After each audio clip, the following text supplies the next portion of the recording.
C'est notre maire Djeneba Ouattara qui pose la question suivante. C'est en question avec la justice. Je souhaiterais savoir si en Côte d'Ivoire, il n'existe pas ou il ne pourrait pas exister une ligue de juristes qui pourra aider les traumatisés de la crise ivoirienne.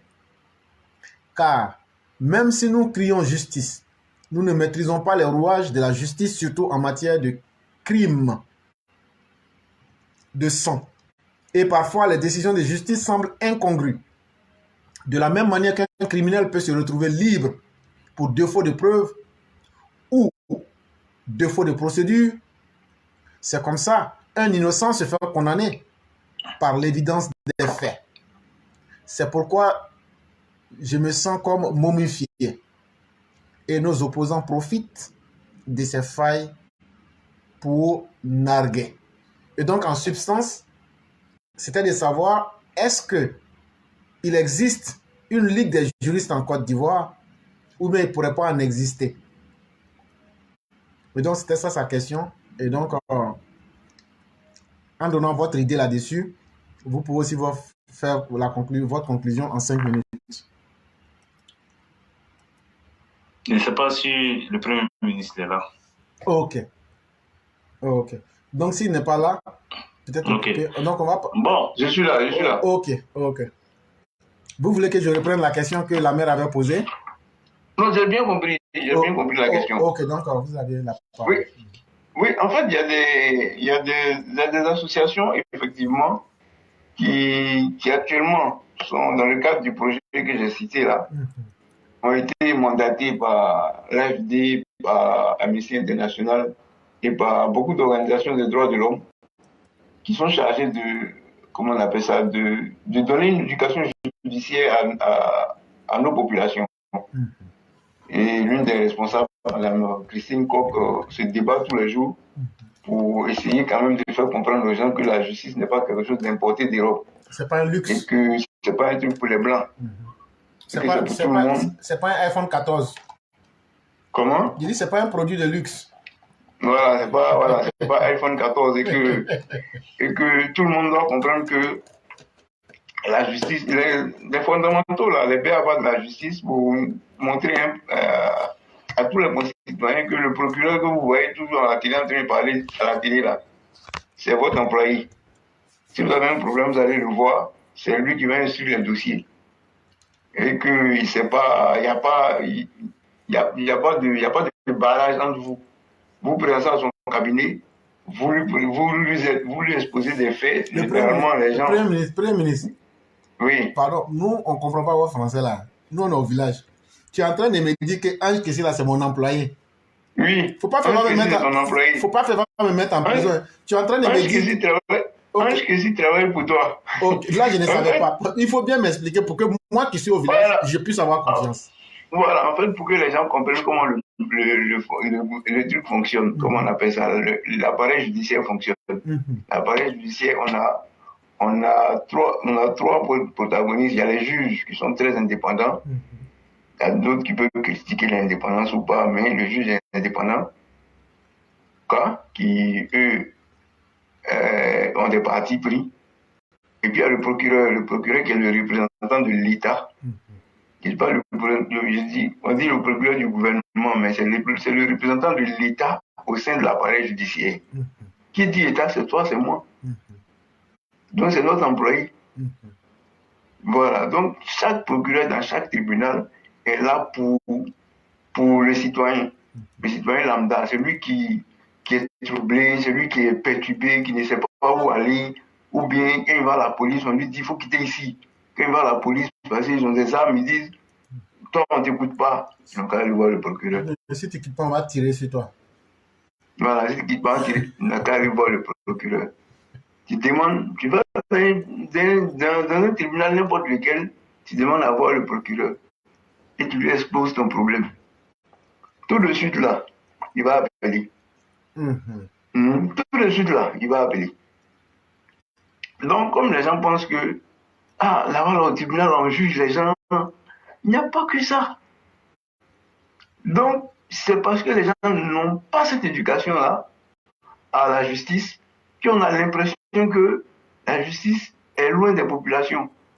Et donc le rôle de ces ONG-là, qui actuellement sont sur le terrain, leur rôle c'est de dire aux gens, venez à la justice, pas la justice est pour vous. Vous avez des difficultés, même on a beaucoup de personnes qui pensent que à la justice, comme ils ne comprennent pas français, on ne va pas l'écouter. Si tu veux là, il faut parler la langue que tu comprends, ils vont chercher un interprète. Donc si je ne comprends pas français et que c'est Wobé, je parle, on va trouver un traducteur en Wobé. On va trouver un traducteur en Wobé qui va dire ton problème. Ok. Voilà, donc quelqu'un même qui se lève, regarde comment c'est beau. Quand tu te lèves et puis tu vas à la justice, tu veux voir le procureur, les gens se disent, je viens voir le procureur. Donc tout de suite là, les gens vont se dire, c'est qui connaît quelqu'un. Tout de suite, ils vont dire, c'est que c'est quelqu'un qui l'a envoyé. Alors que c'est ton droit le plus absolu. C'est-à-dire, c'est ton droit le plus élémentaire. Monsieur le Premier ministre, en ce moment-là, vous êtes en train de nous, j'ironise, hein, vous êtes en train d'enlever le voile. C'est-à-dire que ce que vous les grands vous faites là, vous êtes en train de nous donner les secrets actuellement. Donc, non, on vous entend parfaitement. On vous entend parfaitement. Donc, je vais vous laisser parler. Ok. Malheureusement, on l'a perdu. Donc, vous pouvez continuer. Je me déplace encore. Oui, vous pouvez continuer. Je me déplace. Ok. Oui, allô? Oui. Oui. Oui, vous pouvez continuer. Donc, comme je disais, les procureurs qui sont là, c'est le représentant de l'État. Le représentant de l'État au sein de l'appareil judiciaire. Voilà. Donc ça veut dire qu'actuellement, avec tous les désagréments qu'on constate là, moi, si j'étais par exemple un musulman, est-ce que je pouvais aller voir le procureur pour qu'il s'intéresse au commissariat du Hajj? Oui, tu vas le voir le procureur pour dire, j'ai été arnaqué, j'ai été escroqué, voilà ce que j'ai fait, voilà ce que j'ai fait. Okay. Mais généralement, le procureur ne prend pas ta parole comptant, et ta parole comme parole d'évangile, même parole coranique. Il faut avoir des écrits, il faut avoir des preuves, il faut avoir des choses qui lui permettent lui d'enclencher des procédures. Et généralement, ces gens de trucs-là, les gens disent non. Bon, quand c'est chez les religieux là, tu dis là, il est là, moi aussi, il est là, donc on se fait confiance. Non, il n'y a plus ça maintenant. Ça devient un passe-droit, quoi. Et puis le gars, il est foncièrement escroc. Et puis, il porte l'habit de celui qui véritablement peut te faire entrer au paradis. En réalité, il utilise ce truc-là pour t'arnaquer, en fait. Donc, il faut avoir toujours des preuves. Quand il y a des preuves, tu te déposes sur la table. Ça ne dure pas. Pour lui, c'est rapide. Lui, là, il commande les policiers, là. Les policiers qui t'ont chassé, là. Un tel monsieur n'est pas venu chez vous. Mais qui l'a reçu? Lui, là, ils vont prendre son nom. Oui, mais qu'est-ce qui s'est passé? D'où il avait parlé comme ça? Mais monsieur le procureur, le policier va commencer à avoir peur, va penser que le procureur, c'est ton parent. Alors que c'est pas tu le connais même pas. Tu le connais ni d'Adam ni d'Ève. C'est juste que tu as seulement revendiqué tes droits. C'est tout. Tu n'as pas besoin de connaître un procureur. Quand tu vas dans un tribunal, on dit voici le bureau du procureur, c'est ton employé. Tu peux même aller le saluer. Mais il faut aussi dire que. Procureur, bonjour. Il faut aussi dire que dans chaque commissariat, selon la région où se trouve, ils ont le numéro du procureur. En tant que citoyen, s'il refuse de prendre ma plainte, je peux appeler le procureur de permanence aussi. Mais oui. Voilà. Sinon, il y a les substituts du procureur, comme le procureur lui-même. Il n'est pas là. Dans un grand tribunal comme celui d'Abidjan, tu peux avoir 6 substituts, ou bien une dizaine de substituts. En tout cas, des gens qui le remplacent, quoi. Donc, ça ne doit pas être compliqué de pouvoir entrer au moins en contact avec un seul substitut, quoi. Voilà. Et lui, il peut pas te fouiller. Il te connaît pas, en fait. Parce que quand tu vas vers lui, il pense que c'est quelqu'un qui t'a envoyé. Donc tout le monde se craint. Il peut pas te mettre dans une posture qui peut lui-même le faire mal après. Donc il est obligé de te recevoir d'abord. Parce que si tu viens vers lui, alors qu'il sait que dans le pays, les gens ne sont pas... Ça, c'est pas une information qui passe. En fait, les gens ne sont pas au courant. Si lui est venu, c'est qu'on l'a recommandé. C'est dans la tête des gens. Ils sont formatés comme ça. Parce qu'ils ne peuvent pas comprendre que le citoyen lambda vienne réclamer ses droits. Aussi simplement. Monsieur le procureur, voilà ce qui m'est arrivé aujourd'hui. Je suis allé au marché, j'ai fait des achats. Voilà, on ne m'a pas donné la facture. J'ai réclamé, le gars dit qu'il ne donne pas facture. Je suis allé à la police. Le policier dit celui-là, on ne s'attaque pas à lui. Il va diligenter des gens tout de suite. Il va diligenter des gens. C'est son rôle.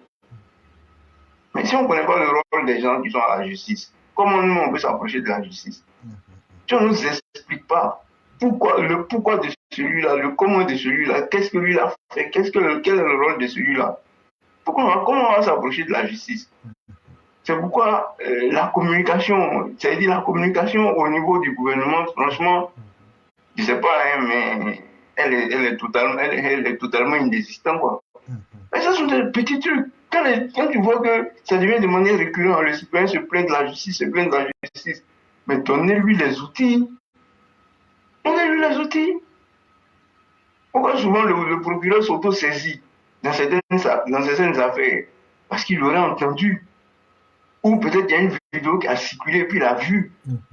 Donc son rôle là, c'est de jouer son rôle de gendarme, de comment on appelle ça, de celui qui fait respecter la justice. Donc c'est dans ce sens-là que ceux-là sont là.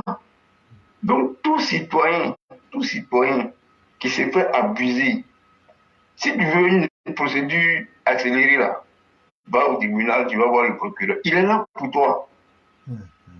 Quand tu viens le voir, s'il n'a pas le temps, il va te dire de passer à tel jour, mais à telle heure. Il faut être là, tu lui expliques les faits. Il est là, les faits. Ah ben, tu es passé au commissariat. Il dit, ah, quand je passe là-bas, là, franchement, on ne me reçoit pas. Quand je passe là-bas, on me prend, on dirait que ça fait rien. Il va te recevoir. Et puis il va les appeler. Eux là, ils sont sous l'autorité du procureur aussi. Les policiers, tu vois, les commissaires, là, ils sont sous son autorité. Parce qu'il ne va pas appeler le petit sergent ou le petit truc qui t'a pas reçu, là, il va appeler son commissaire. Mais qu'est-ce qui s'est passé avec ce monsieur-là quand il est arrivé chez vous? Il va dire, mais qui a fait ça? Qui a osé faire ça? Mais il va penser que. Non, ils vont penser que tu connais quelqu'un dans le pays. Mais non, Claire. Les gens, il ne faut pas qu'ils aient peur. C'est leur droit le plus absolu. C'est leur droit. Autant quand tu sors et puis on te demande tes pièces d'identité, tu as oublié là, on te fait une contravention, ils vont te brutaliser là. Ça là, c'est ton droit le plus absolu. Va voir un procureur pour expliquer ton problème. Va voir un procureur. Maintenant, s'il y a des gens qui véritablement ont des difficultés, bon, s'ils ont connu le même préjudice, ils peuvent s'associer, ils peuvent se mettre en association et puis aller voir, prendre un porte-parole pour aller voir. Ah, monsieur le procureur, voilà ce qui nous est arrivé.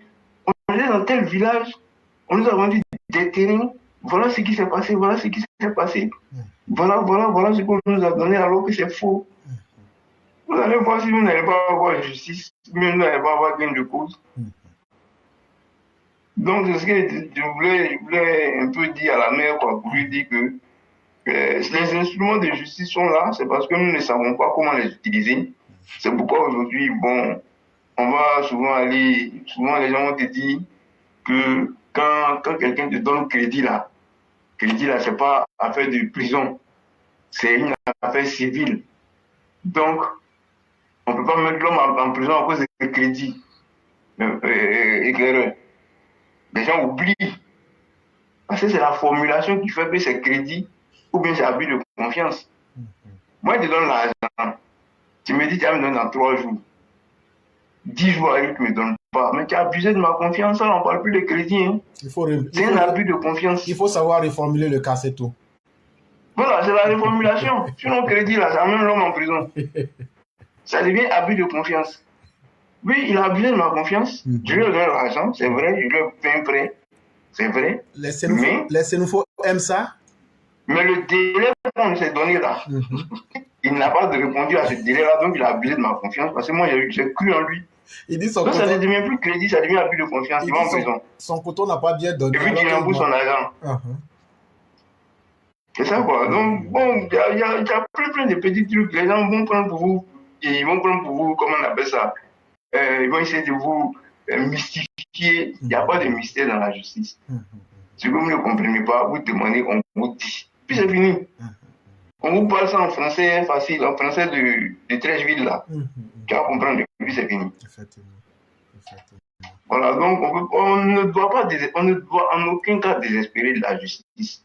Si on a des doutes, si on a des choses qu'on ne comprend pas, on approche les gens qui savent, on approche les sachants, ils vont nous dire ce qu'il faut faire, ils vont nous dire comment il faut faire, et puis vous allez voir que ce sera plus simple. Je viens de dire ça sur le direct là. S'il y a des gens qui ont des trucs, comment on appelle ça, qui ont des difficultés, ou bien ils se sont fait fouiller, mais ils se sont fait escroquer, et puis on les tourne en rond, voilà la procédure. Donc, aller faire, puis on va venir rendre témoignage sur le direct. Donc, aller, puis on va venir rendre témoignage. Comme ça, nous aussi, ça va nous permettre de dire qu'on n'est pas là pour rien. Ou bien qu'on n'est pas crédible. Voilà. Voilà, soit on est crédible, ou on n'est pas crédible, mais on va aller. Parce que moi, je parle en connaissance de cause, c'est parce que je l'ai fait. Donc, voilà. Donc, si je dis ça, c'est parce que je l'ai déjà fait. Et ça a bien fonctionné. C'était en Côte d'Ivoire. Voilà, donc. Donc, je ne dis pas ça pour rien, quoi. Non, je comprends. Voilà, c'est en connaissance de cause, c'est du vécu, c'est pratique. Donc, c'est pas truc.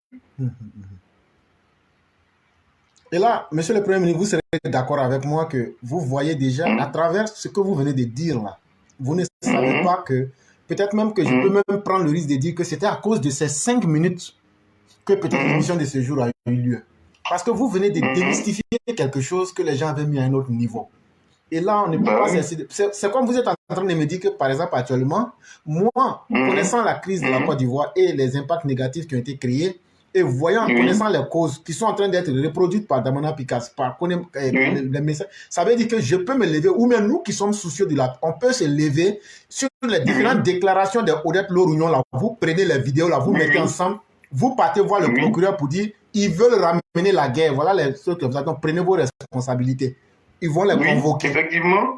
Effectivement, en fait, Damana, il est sous contrôle judiciaire.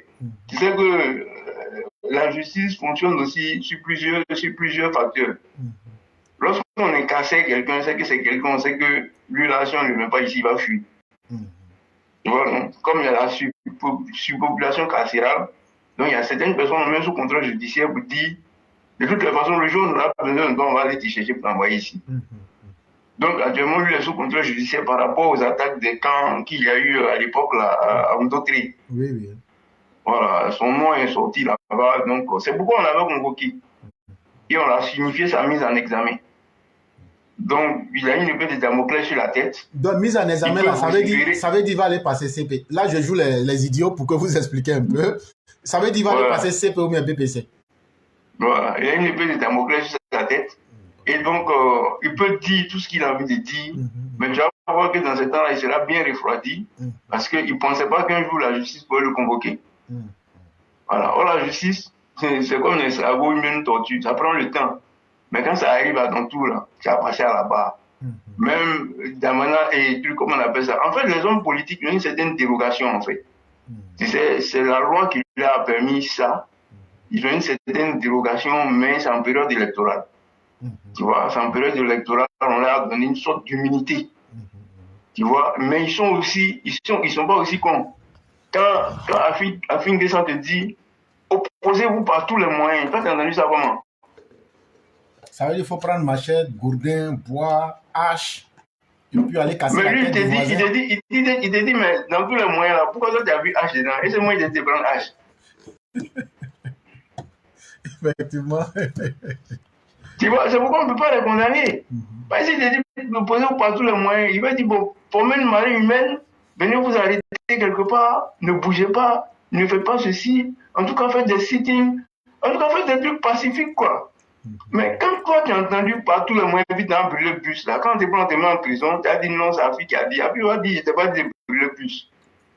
Il dit dans ce que j'ai dit là, où est brûler le bus qui est écrit dedans.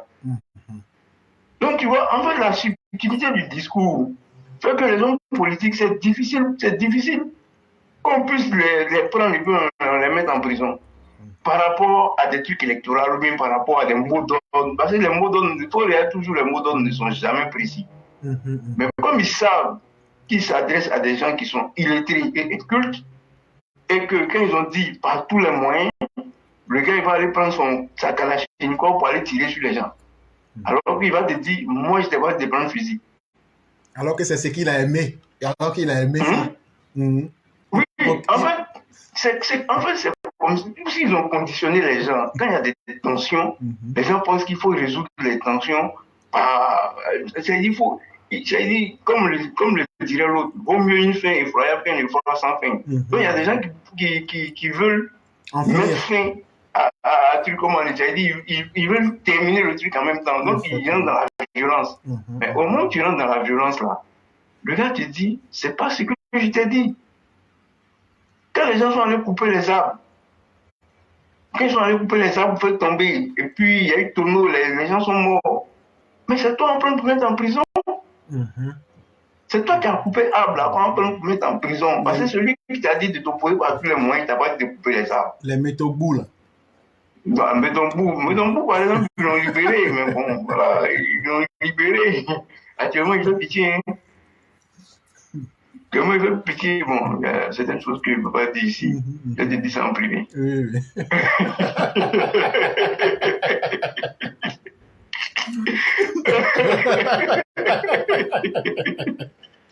Tu sais ce que je sais. Non, il y a rien que je ne peux pas dire ici.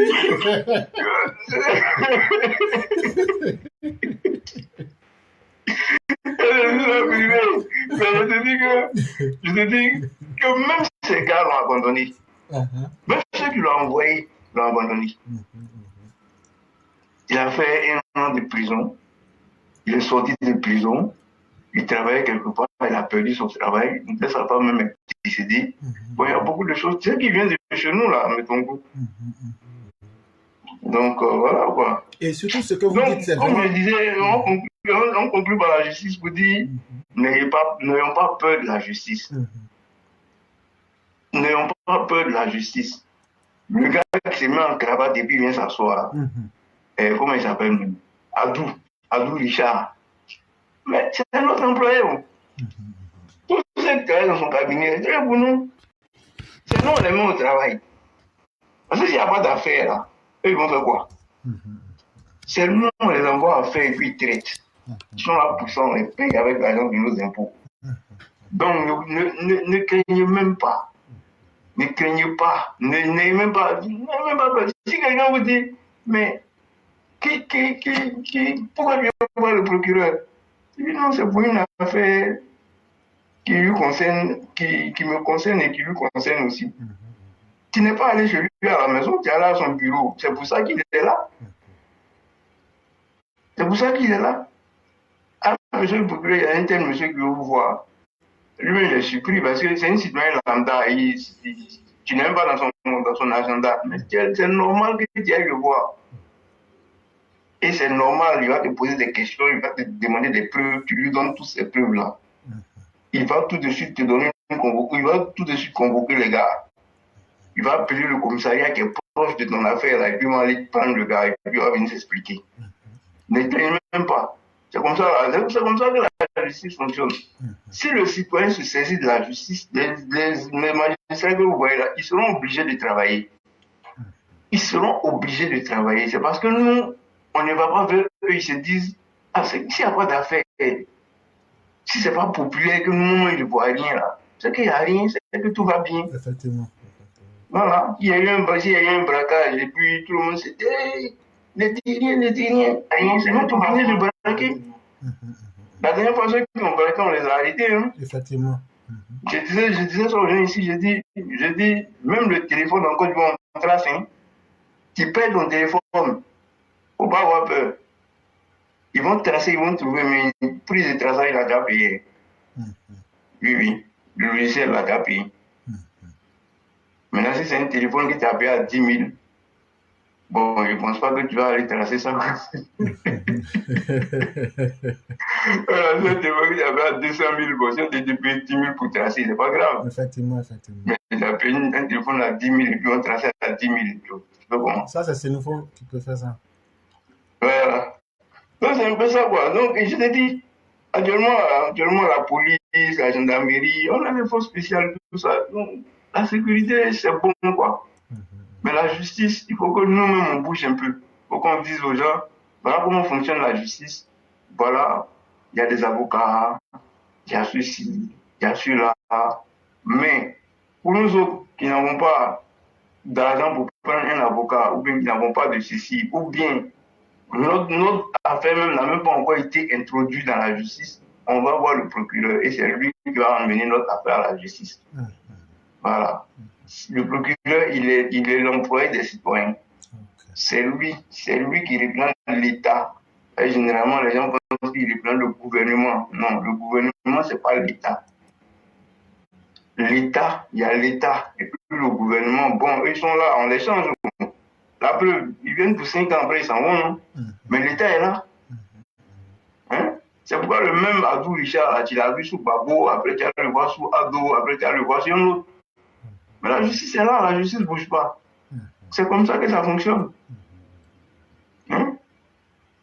Donc, comment on appelle ça? Éclaireur, c'était un peu ça. Hein? Merci pour ces enseignements. Démystifier la justice. Il n'y a pas de mystère dans la justice.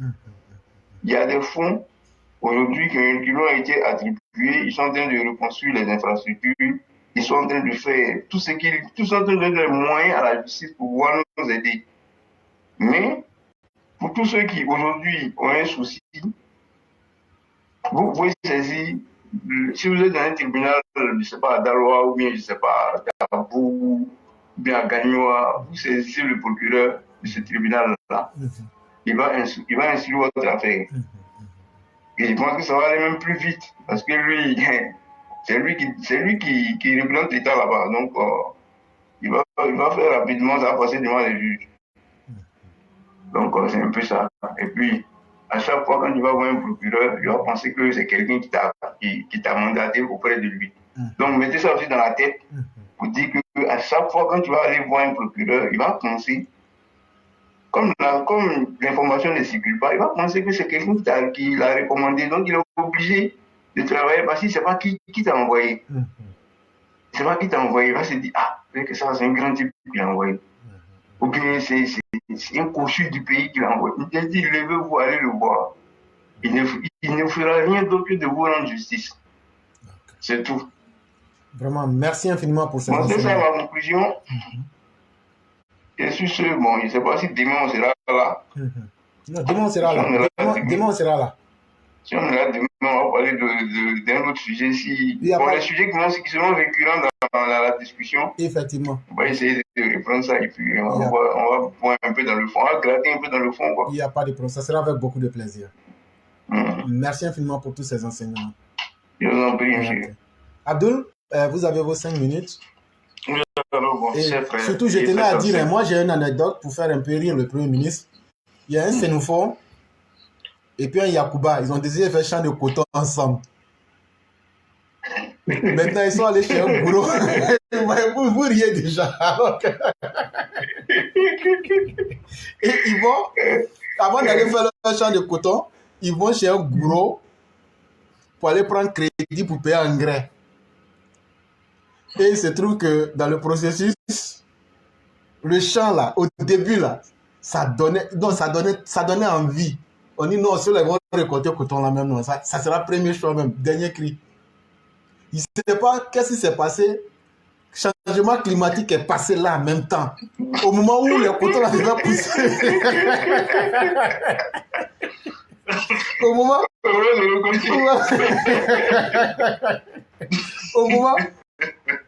juste un peu avant la récolte là, je te dis, tout coton là est gâté.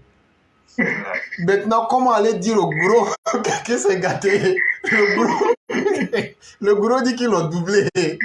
Quel est la crédit? Donc, ils se sont retrouvés à la justice. Et donc, ils ont condamné le Yacouba avec le Sénoufo. Ils avaient 75 ans chacun. On les a mis en prison.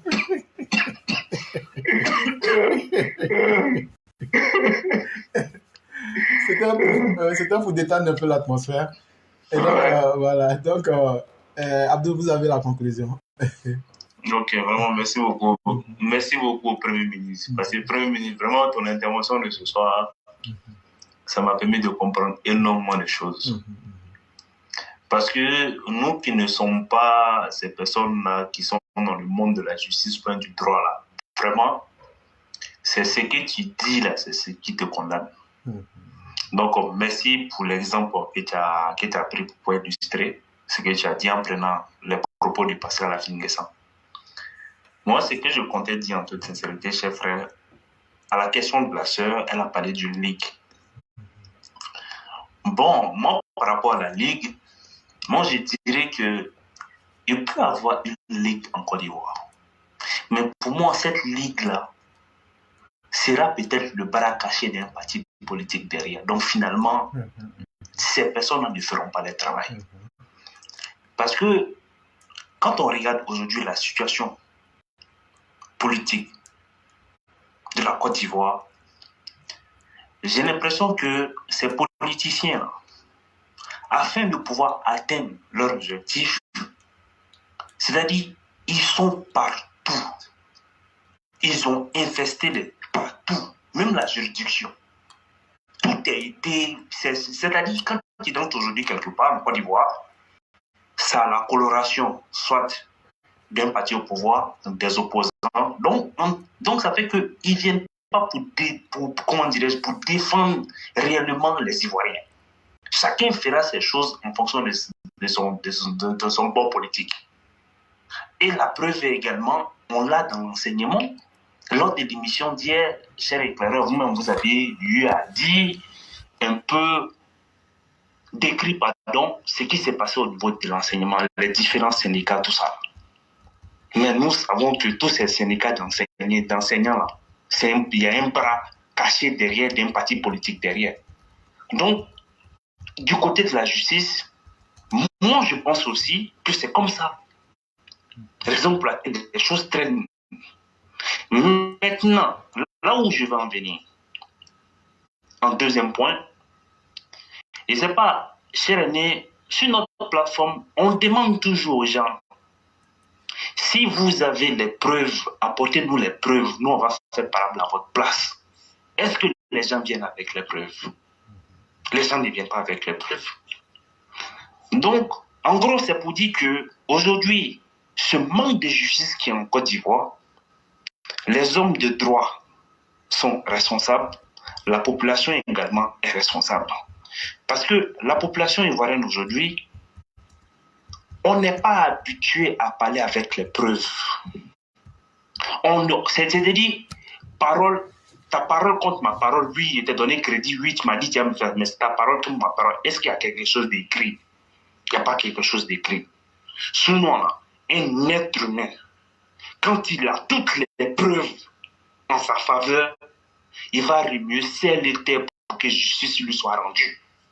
Mais pourquoi en Côte d'Ivoire, chacun, le seul, ce qui est non, moi, il laisse pour moi à Dieu. C'est les lâches qui laissent pour à Dieu. C'est les lâches, les personnes qui n'ont pas de preuves, qui savent que si affaire là va loin là, il ne peut pas prouver. Raison pour laquelle aujourd'hui, en Côte d'Ivoire, on a un manque de justice. On a vraiment un manque de... Donc, ça veut dire, il faut que la population s'éduque. Il faut que la population aujourd'hui là apprenne à rédiger quand même, si je dois donner crédit à quelqu'un, il faudrait que la personne signe, moi, signe, on ait un engagement. Mais on voit des personnes qui vont déposer de l'argent dans des endroits, il n'y a rien qui est écrit. Après, la personne s'est fait maloniser, il va aller en justice, mais il n'y a pas de preuves.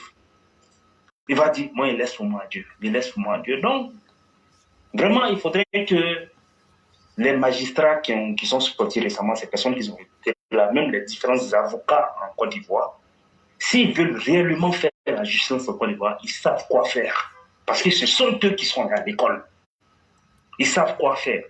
Comme moi, le Premier ministre, je sais qu'il est en Europe. En Europe, aujourd'hui, il suffit même d'avoir quelque chose, il y a une petite affaire, il y a des gens qui sont prêts à t'accompagner jusqu'au bout pour faire tomber la personne avec qui tu as affaire. Mais même ils savent que nos populations aujourd'hui, ils se disent que pour aller à la justice, il faut avoir bras long. Mais vous, ces petits avocats aujourd'hui qui sortent des universités, ces magistrats, mais est-ce que vous ne pouvez pas vous organiser et regarder peut-être un secteur d'activité, exemple, le transport peut-être en Côte d'Ivoire, où il y a certaines personnes, les chauffeurs, ils abusent, ils te disent qu'on va te déposer ici, après te dépose là-bas. Est-ce que ces personnes-là ne peuvent pas aller voir ces populations pour dire, bon, nous, on va mettre quelque chose en place, de telle sorte parce que nous, là, ces personnes-là viennent se plaindre chez nous. Comme nous sommes ces personnes-là qui sommes allées à l'école de droit et nous connaissons le droit, nous, on va monter des dossiers de telle sorte parce que taxi immatriculé temps puisse être poursuivi. Et ces services-là, nous, peut-être, même si on doit facturer notre prestation, on ne va pas faire ça à des prix exagérés, ou bien on va trouver un mécanisme de telle sorte à ce que c'est l'État de la Côte d'Ivoire qui nous reverse ça. Mais ce n'est pas fait en Côte d'Ivoire. C'est pas fait en Côte d'Ivoire. Donc, ça veut dire qu'en Côte d'Ivoire, les gens ne travaillent pas. Les gens, c'est-à-dire la plupart des personnes qui sortent de ces écoles de droit, de ces grandes écoles-là, quand ils viennent, eux, c'est de s'asseoir dans le bureau. Ils ne peuvent pas mettre quelque chose en place qui fera changer le destin des Ivoiriens. Donc, la faute est à tout le monde, surtout aux hommes de droit. C'est ce que je compte dire. Merci beaucoup, Abdul. Merci infiniment pour ce que vous venez de dire. Et la meilleure manière de traiter un problème, c'est d'abord de reconnaître ses propres limites. Et c'est ce que vous êtes en train de nous dire. Et une fois que cela est détecté, ça nous permet d'avoir un champ de vision bien éclairé et ça nous permet de bien toucher les profondeurs du problème. Merci infiniment. Merci infiniment.